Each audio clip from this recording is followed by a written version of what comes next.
এটা হলো একটি পাইপ। এই পাইপের মধ্যে আমি কিছু খাবার দিয়েছি, এটা এখন এখানে বসিয়ে দেব।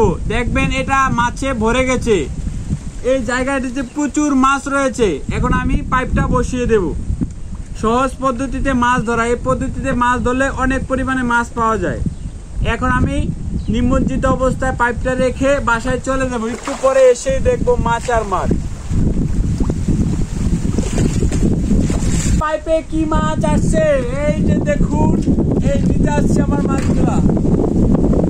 এই যে আমার পাইপটা অলরেডি আমি নিয়ে নিয়েছি, দেখি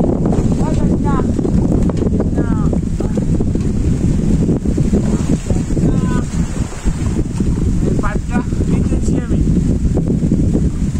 এই যে উঠিয়ে ফেলেছি, দেখি কি মাছ পেয়েছি। ও বাবা, অনেক মাছ।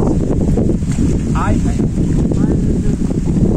আমার জানটা তো ছিল। এই মাছগুলো আমি পেয়েছি, অনেক পরিমাণে মাছ আজকে আমি পেয়েছি আমার এই পাইপে করে। এখন চলে যাব।